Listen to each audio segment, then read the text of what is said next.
Hola, ¿cómo están? Bienvenidos a La Silla Vacía. Soy Daniel Pacheco. Aquí hacemos periodismo independiente sobre la política y todos los poderes que hay en Colombia, especialmente de cara a estas elecciones presidenciales. Hoy tenemos las propuestas más llamativas, las propuestas principales, las propuestas bomba del programa de gobierno de Abelardo de la Espriella. Estamos desde la redacción. Gerson Ortiz cubre a Abelardo de la Espriella, el candidato de Defensores de la Patria, el movimiento que lo avala, con el coaval de Salvación Nacional. Sí, y de la Reserva Militar y de una derecha que está emergiendo cada vez más al margen del Centro Democrático.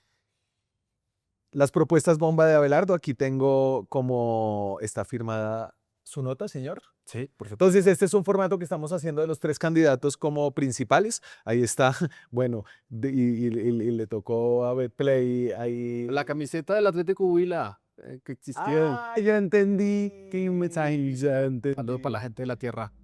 Ese fue un evento en Garzón Huila. Abelardo está haciendo giras por todo el país y entonces siempre en cada evento le ponen la camiseta del equipo de fútbol profesional de la tierra. Realmente se hizo más famoso por la del Pasto, por el fenómeno de escándalo aquel de machismo, pero por todas partes le pasan la camiseta del equipo. Atlético Huila ya no existe. Se lo vendieron unos ecuatorianos, ahora juega como Independiente Jumbo, pero quedó la camiseta de este evento en Garzón Huila. Saludos a toda la gente del Huila, especialmente a la gente de Gigante, Gigante. de donde es usted, señor. Gigante y Baraya. Saludo para todos. Entonces, las propuestas bomba de Abelardo. Y entonces estas son unas propuestas como que tratan de condensar el programa de gobierno, lo que ha dicho el candidato también en público, llamativas, importantes. La primera viene como inspirada en esta idea de la motosierra de Javier Milei, del Estado pequeño, un recorte del 40% de la burocracia del Estado. Voy a reducir el Estado en un 40%. Lo haré más pequeño, más eficiente y cero tolerante a la corrupción, como debe ser. Voy a estabilizar y a refinanciar la deuda pública. Bajaré la carga tributaria para que el pueblo respire de una buena vez y los independientes y emprendedores de Colombia puedan crear riqueza. ¿Cómo es el programa? Se llama País Milagro. Es el País Milagro. Abelardo dice que el país tiene todo para ser una nación que salga al desarrollo, que Sí. simplemente hay que ajustar las cosas, ¿no? Él dice que él no es un político, sino que es un emprendedor que realiza, vuelve realidad eso, lo que se propone. En ese del País Milagro, entonces él dice que el Estado tiene plata, pero que hay que recortarlo. Sí. Él habla del 40%, no especifica puntualmente si es gasto únicamente de funcionamiento de inversión, pero lo que ha dicho es que al Estado le sobran 600, 700 mil funcionarios y contratistas. Listo. Entonces en el Estado tiene como funcionarios 1.400.000. 1.400.000 personas trabajan en el gobierno central, cuente ahí soldados. Más o menos 500.000 son soldados y La policías. mayoría son soldados y Entonces, policías. me quedan ahí 900, El 800 resto mil. son docentes, muchísimos docentes, y el resto digamos que son funcionarios de la Y administración. él dijo que quiere bajar 700. Que al Estado le sobran 600, 700.000 personas entre contratistas y funcionarios, porque contratistas, lo hemos contado por aquí también, hay cerca de 146.000, de los cuales 64.000 trabajan en el gobierno central. Esto da datos del 2024. Claro. Entonces él no quiere tocar soldados y policías porque ahorita vamos No. a ver, ahí quiere como una expansión y un fortalecimiento, entonces ahí esos uno los tiene bloqueados.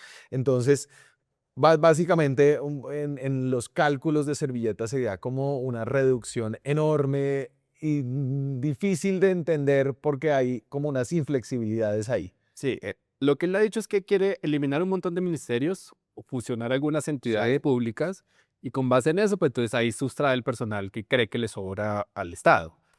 Ahí el cuestionamiento del planteamiento es, puede reducir, digamos, gastos, pero también recuerde que todos estos funcionarios y contratistas aportan al sistema de seguridad social. Por ejemplo, ¿usted cómo va a suplir? Todos los contratistas pagan seguridad social y eso va al fondo de la vaca del sistema de salud. ¿Cómo suple usted esos datos? ¿Cómo recorta o cómo no recorta? Hay muchos funcionarios que ya han ganado concursos y tienen méritos de carrera. Sí.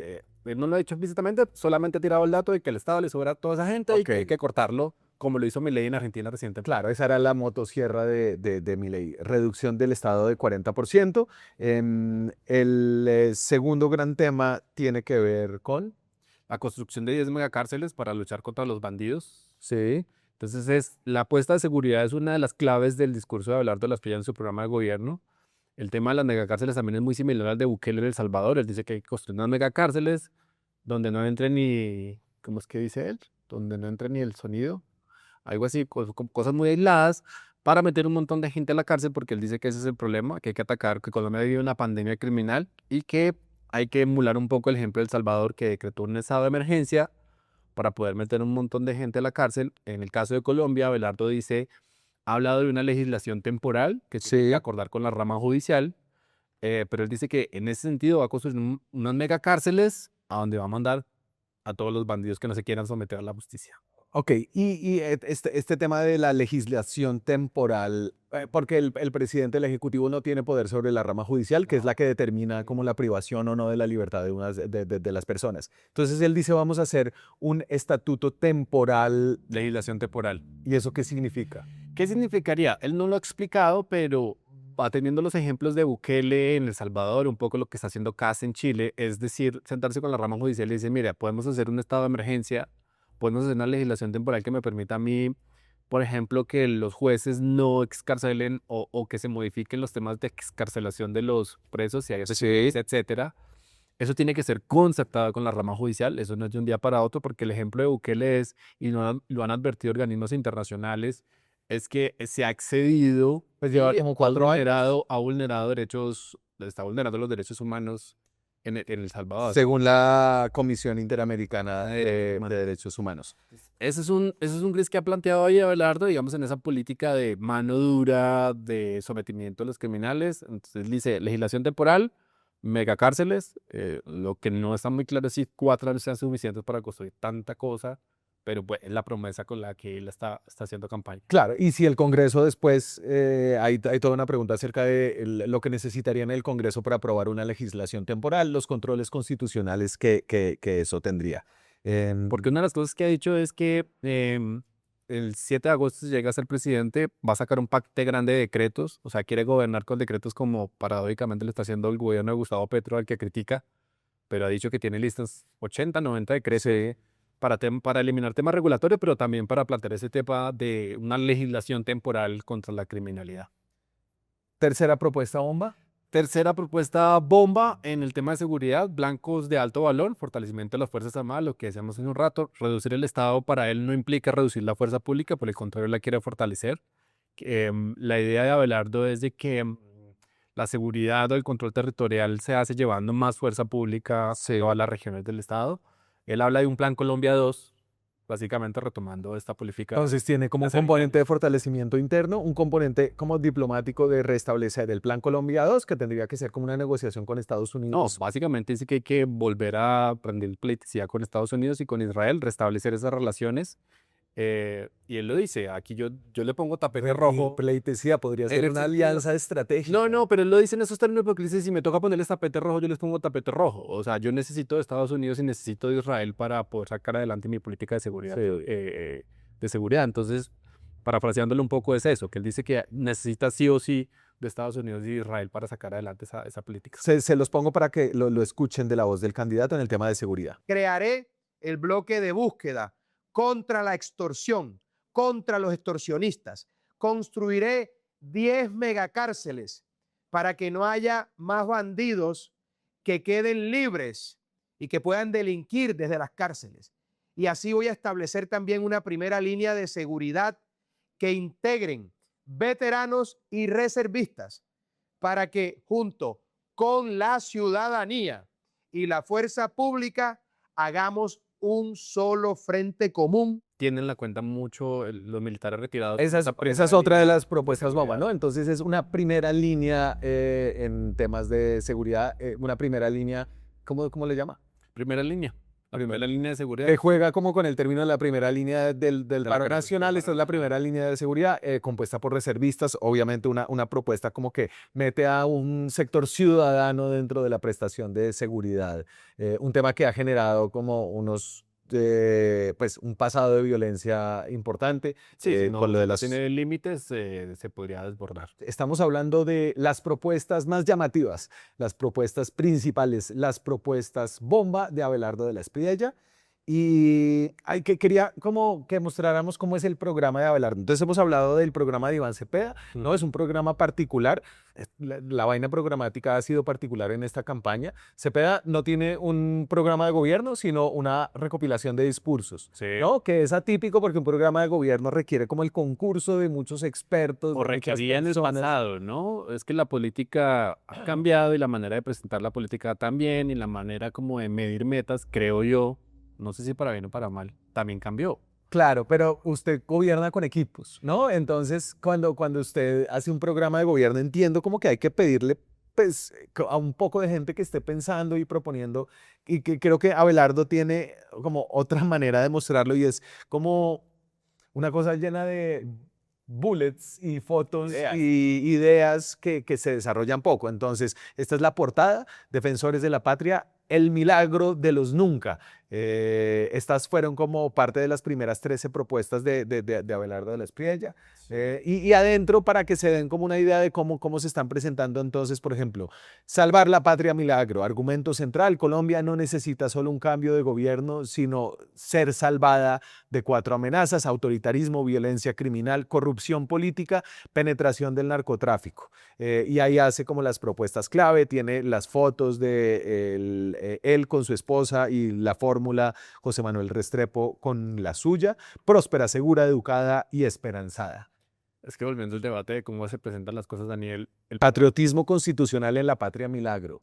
usted en este momento necesita ganar y lo que usted prometa es para ganar, no necesariamente lo Pero que usted va a hacer. acuérdese el programa del pacto histórico de hace 4 años, que Petro sigue como llamando a que ese fue como el programa que no se cumplió, que fue bloqueado institucionalmente. Claro, Digamos, porque ahí hay un corazón ideológico detallado. hay un corazón ideológico, por eso el programa es como el broche con el que usted quiere ganar. Cuando Sí. usted va a gobernar, lo haces con base en el Plan Nacional de Desarrollo, que es el que tiene que pasar por el Congreso, en el que usted sí define sus líneas, sus bases, sus metas. Eso es por lo que hay que cuantificar y medir a un político, en este caso un presidente de la Pues no, República. en este caso, pues el presidente dice que es que ese plan de desarrollo no refleja su plan de gobierno. Claro, ¿No? pero, Entonces, fíjese que el plan de gobierno Claro, tiene una importancia. pero justa porque es para ganar.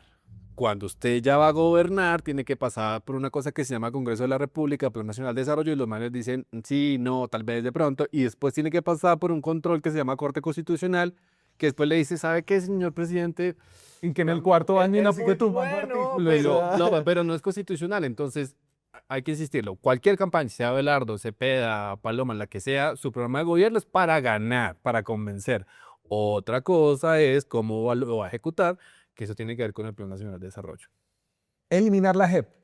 La cuarta, vamos a compleja. la cuarta, quinta. Quintas, es una promesa que tiene Abelardo, digamos, para cautivar y cultivar este público de derecha poco radical que votó no del acuerdo de paz. Sí.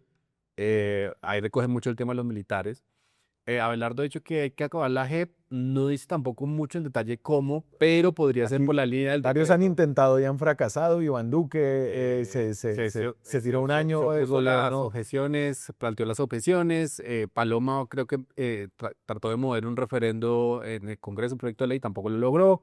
Lo que pasa es que eliminar a la JEP es muy complejo, Daniel, porque ya hace parte del andamiaje constitucional colombiano. Es decir, el acto legislativo del acuerdo de paz le dio vida a la JEP, eso está blindado por la Corte Constitucional. Si usted elimina la JEP de un solo tacazo, también deja expuesto a Colombia que la Corte Penal Internacional diga, uy, pues ustedes estaban comprometidos a revisar crímenes de lesa humanidad con la JEP, ya no lo van a hacer, entonces déjenme, yo me meto, y entonces ahí perfectamente la CPI puede meter mano en el caso de que vea que Colombia no Y creo que es como uno de los puntos donde muestra como que la ideología a veces se sobrepone a las consecuencias prácticas de las políticas, ¿no? En este caso la JEP obviamente es como un enemigo ideológico de un sector de militares, pero los más beneficiados por la JEP han sido como los militares que estaban básicamente ya enfrentando juicios penales en la justicia ordinaria y ahora están en libertad desde que empezaron a colaborar en la JEP. Ya a pedir perdón y a contar la verdad. Es decir, es una promesa que hay que ver cómo la va a cumplir, pero la tiene ahí y la ha planteado y la ha repetido muchas veces en este discurso de su contracultura. En el tema de seguridad, lucha contra el crimen, está esta que es también taquillera, que ya se intentó en el pasado, que es un referendo para cadena perpetua para violadores Entonces, de todo, de De mujeres niños y de especialmente. Voy a proteger lo más importante para las familias y las mujeres, que son los niños. Voy a promover un referéndum para buscar que se penalice con cadena perpetua a todo aquel que se atreva a tocar a un niño en Colombia. Artículo 34 de la Constitución colombiana se prohíben las penas de destierro, prisión perpetua y confiscación. Es decir, se puede cambiar. Para Abelardo poder cumplir esta promesa, tiene que reformar la Constitución política y hay dos caminos. Uno es una reforma a la Constitución vía acto legislativo. Fue lo que hizo Iván Duque, lo sacó adelante, el Congreso se lo votó, pero la Corte se lo tumbó porque dijo que Colombia su andamiaje no da Sí. para ese tipo de castigos. El otro camino es el referendo, al que ya Abelardo se comprometió.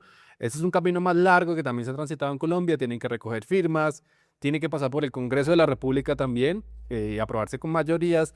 Después la Corte Constitucional le puede hacer control a esa convocatoria de referendo y solo si pasa esos tres elementos puede convocarse a los colombianos y tiene que haber una aprobación de más o menos un cuarto del censo electoral, es decir, unas 10 millones de personas. Ese es el camino que ha planteado Abelardo de la Espriella, que también está amarrado un poco a esta visión de la derecha, del populismo punitivo, como le decía anteriormente Rodrigo Lara, que ahora está en la campaña, pero es una promesa que está ahí, que aviva las bases. Seguimos por aquí con el tema económico, ¿no? Y entonces aquí está la promesa de un milagro económico en Colombia que tiene que ver con una economía libertaria. Sí, ¿yo voy bien en el orden o me...? Sí, vamos bien. Es economía libertaria.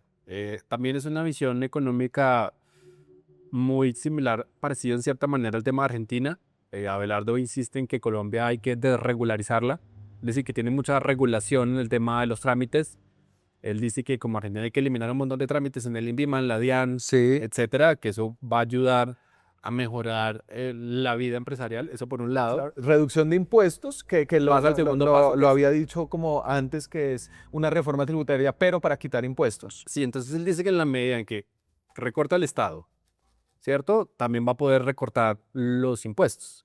Él habla de una reforma tributaria justamente para desmontar algunos de esos impuestos, habla de desmontar el 4 por mil, habla también de bajar la tasa de, ¿cómo es que se llama? De renta. El impuesto La renta. de renta a las... Y también habla que en la medida en que mejore la economía, pues le va a poder prestar a la gente plata con intereses más bajos. Listo, entonces aquí en esta propuesta, digamos que esta propuesta lo diferencia de Paloma Valencia, creo que en el tema económico, porque aquí Abelardo como que incluye sus críticas y su oposición a lo que llama un sector del establecimiento, y en ese sector del establecimiento están también los bancos y el sector financiero, del que él se ha apreciado tener una independencia, ya que es un empresario que dice ha podido fondear su propia campaña. Ahí, sin embargo, pidió un crédito Critica a los bancos, pero los bancos le han prestado 32.000 millones para financiar su campaña, con unos intereses que él aceptó para pagar en la reposición de votos. Aquí está la propuesta de reducir al 2% la tarifa, el interés para los créditos hipotecarios. Los voy a poner a prestar al 2% real anual para hipoteca, no te preocupes. ¿Sabe por qué? ¿Sabe por qué lo puedo hacer? Porque no les acepté un peso. Es la primera campaña que no le he aceptado un peso a ningún grupo de poder, No se les ni a ningún grupo económico. Entonces él dice, banco que no preste plata al 2%, le abro la puerta a los bancos extranjeros. Ahora, hay dos caminos para hacerlo. Él perfectamente lo podría hacer. Lo que pasa es que Subsidiando la tasa. Que es lo la que tasa, está- la tasa de interés en Colombia los bancos las calculan con varios elementos. Uno es la tasa de interés que plantea el Banco de la República. Es la pelea que, por ejemplo, tuvo Petro estos 4 años para que el Banco de la República le bajara la tasa y no se la bajó porque el banco como juez, como, no sé, pues, ¿cómo es la palabra que utilizamos para decir el Banco de la República? Pues, El regulador del mercado. regulador de la política monetaria. Entonces no puede bajar las tasas porque sí, sino que tiene que mirar cosas como la inflación, etcétera. Es un caso, el caso de la tasa de usura, que es como con lo que juegan los bancos, y tercero es el perfil crediticio de las personas a las que van a prestar plata. tendría que ajustar esas tres cosas, Abelardo, para invitar o exhortar a los bancos a que presten plata al 2%, porque los bancos pues obviamente no van a prestar para perder plata. Claro, pero creo que ahí lo que tiene que ver es una financiación pública. de la Entonces, tasa de el interés. camino que le queda, aparte de poder regular, tratar de regular esas tres cosas que le conté, es subsidiar la tasa de interés, que por ejemplo lo que hizo Petro con algunos créditos agropecuarios. Entonces les dice a los bancos, mire, préstenle plata a la gente en el campo, yo les subsidio, y eso pues lo pueden hacer, la promesa es del 2%, Abelardo la plantea para el tema hipotecario, aunque habla de créditos a 30 años. Habría que mirar si el plazo tan largo es funcional para los bancos, aunque él dice que tiene una fila de bancos extranjeros tocándole la puerta para que lo hagan entrar a Colombia. De sus ingresos de campaña, usted habló ahorita por encima, ¿puede profundizar un poquito ahí? Sí, Abelardo les pide ya en la primera fase de la campaña, que fue la recolección de firmas, la financió él, 1.500 millones de pesos, él los puso y con eso recogió firmas. En la segunda fase, que es la primera vuelta, ha reportado ingresos por 32.000 millones, son créditos de bancos. ¿De qué bancos? Eh, O sea, ¿era Banco de Bogotá? Hay uno que es con el Banco de Bogotá y recientemente consiguió uno con el BBVA, si no estoy mal, y aquí le confirmo que justo tenía el dato abierto. Y entonces, Banco de Bogotá, BBVA y Bancolombia. Ah, mire, Bancolombia también. entonces ahí está el Grupo Aval. Ojo, estos son préstamos, ¿no? Sí, no, es plata que y- está y es supeditada plata- a la reposición de votos. Que está supeditada a la reposición de votos. Se llama valor del, sí, pues la pignoración. Entonces yo le voy a poner aquí los casos de cuánto va a pagar por interés. Entonces el Banco de Bogotá le prestó 15.000, le va a devolver 16.500 millones. En el BBVA prestó 5.000, le tiene que devolver 5.500. Y Bancolombia le prestó 12.000 millones, va a tener que devolverle 14.400 millones de pesos. Esto es bajo las leyes de pignoración, los bancos prestan plata a futuro. Los bancos lo que dicen es, voy y le cobro directamente al CNE. Claro, para que Abelardo pueda acceder a esos 32.000 millones, tiene que reportar gastos por 32.000 millones de pesos. No solamente lo que ingresó, sino lo que se gastó. Y esos 32.000 millones de pesos, cuantificando la regla aquí rapidita de cuánto vale cada voto vale como 8.000 pesos, se le van a reponer a las campañas, o sea, tendrá que sacarse como unos 4 millones de votos para poder acceder a la reposición de votos. Sí, en general las encuestas, así sean muy distintas, muestran que hay... Tiene como, tiene cómo. cómo acceder a la reposición de votos. Estamos en las propuestas bomba. Seguimos. Seguimos, hay otras propuestas que están ahí que son A ver. muy taquilleras. A ver, yo le digo, aparte del crédito, eliminar el 4 por 1000, ya lo planteamos así por encima. Hay una que es el tema de seguridad, que es erradicar las 330.000 hectáreas de coca. El Sí. tipo pone fumigación aérea en el concepto de Pax Romana, en la que permite arremeter contra los grupos armados en 90 días. Es un reto muy grande el de las 330.000 hectáreas, Daniel, para 4 años. Fíjese que en el año que más se erradicó, que fue el 2020 con Duque, que estuvo de frente con eso, se fumigaron 130.000 hectáreas, pero después el rebote fue alto. A ver, aquí hay un problema, es el método de la erradicación forzada. Entonces, luego de una decisión de la Corte Constitucional que establecía como unas medidas cautelares para el uso del glifosato por la evidencia de que está asociado a unas tasas de cáncer o probabilidades de cáncer más altas, entonces eso se frenó. Él tiene una opción ahí. Él dice, no tiene que ser glifosato, puede ser con Herbicidas. bioherbicidas, si no estoy mal. bioherbicidas. Creo que es lo que dice Sale el un poco programa. más caro, lo admite él, pero dice que es más efectivo y que va a fumigar. Va a fumigar y va a meter a la fuerza pública en función de eso. Menciono como para ir cerrando, creo que una promesa más transversal, y es como un respeto y una defensa del orden constitucional y la autoridad, ¿no? Los principios rectores de su programa son propiedad, familia, Fe de seguridad seguridad y trabajo. y trabajo, ¿no? En ese sentido hay como una propuesta que tiene unas tensiones con el orden actual, ¿cierto? Las medidas temporales para tener más poder presidencial, pero por otro lado, y para contrastarse con la propuesta de Asamblea Constitucional que hace Petro, es un defensor del orden constitucional actual. Lo ha planteado así y en su programa de gobierno, el que veíamos hace rato en los bullets, él ha hablado de la defensa institucional y el respeto por la constitución política y las ramas del poder. Sí. En ese sentido, cuando él habla de legislación temporal, lo que hablábamos al principio, él dice que tiene que ser concertado con la rama judicial. Pero al mismo tiempo que plantea eso, también deja unos grises en el aire y es, uno, pues gobernar vía decreto, lo que hablamos, que Sí. va a sacar 90 decretos, pero también habla de meterle mano a la Constitución con el caso del referendo para promover la cadena perpetua, el tema de la JEP, que también sería una modificación a la Constitución. Y él ha dicho una cosa, Daniel, que tal vez no hemos caído en la cuenta mucho en los medios, no le hemos puesto mucho cuidado, y es la de sacar a la gente a la calle. Ajá. En esa relación que va a tener con el Congreso, en el caso de ser presidente, en el que le ha tirado el portazo a los partidos políticos, ha como esbozado la idea de que si no le aprueban cosas, no, hay que cambiar. Es que él dice que Como un poder constituyente. no sé si constituyente, pero sí popular, como de sacar a la gente a la calle. Ok. La banca, digamos, propia que él va a tener desde 4 congresistas en el Senado, 4 senadores por lo menos. Claro, otra cosa va a ser el 20 de julio, si llega a ganar, pues los partidos se van a sentar con él y van a buscar una coalición. Pero sí ha dejado entrever que si algunas de las cosas que plantea, promete, no avanzan, no descarta sacar a la gente a la calle a pronunciarse, a manifestarse, lo cual sería bien interesante analizar, pues porque sería otro tipo de gente el que sale a marchar, no los que salieron estos 4 años. Esa es la Patria Milagro de Abelardo de la Espriella, su programa de gobierno. Vamos a pasar por las propuestas bomba también de Paloma Valencia, ese nos falta. Ya hicimos las de Iván Cepeda, está por aquí abajo en los videos de nuestro YouTube. Gerson Ortiz cubre a Abelardo de la Espriella. ¿Y qué más? Nada, esperemos a ver cómo sale la cosa de aquí al 31. Dígales que se suscriban, que No, a la gente acompañen que esta comente, que se comunidad. suscriba, que nos digan, tírennos su polla, ¿cómo cree que van a quedar en la primera vuelta? No, está bueno que la gente también se anime a decir cómo cree que va a quedar la cosa de aquí a primera vuelta.